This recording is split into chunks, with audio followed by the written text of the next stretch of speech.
Hello friends, welcome back to Adus Kitchen. இன்னைக்கு Adus Kitchenல chapati noodles recipe தான் நான் உங்களுக்கு ஷேர் பண்ண போறேன். கடாயில 2 டேபிள்ஸ்பூன் எண்ணெய் சூடானதும் கடுகு ஸ்லைஸ் பண்ணி வச்ச 2 பெரிய வெங்காயத்தை சேர்த்துக்கலாம். கூடவே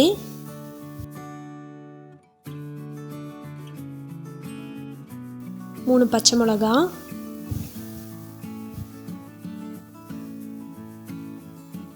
ஸ்லைஸ் பண்ணி வச்ச 2 தக்காளி,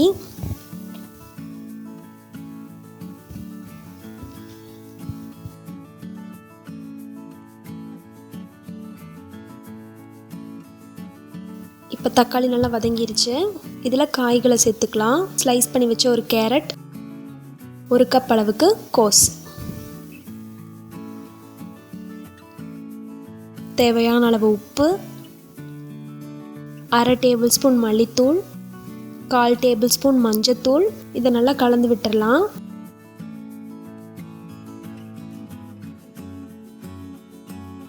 இப்போ காய் ஓரளவுக்கு வதங்கிருச்சு. இதில் ஸ்லைஸ் பண்ணி வச்ச 1 கப் சப்பாத்தியை சேர்த்துக்கலாம்.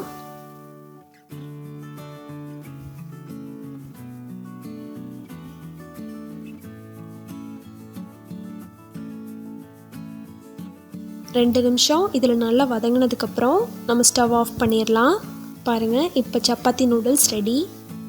இது குழந்தைகளும் விரும்பி சாப்பிடுவாங்க. அந்தளவுக்கு நல்லா டேஸ்ட்டாக இருக்கும். தேங்க்யூ ஃபார் வாட்சிங். உங்களுக்கு இந்த வீடியோ பிடிச்சிருந்தா ஆதிஸ் கிச்சனுக்கு சப்ஸ்கிரைப் பண்ணுங்கள்.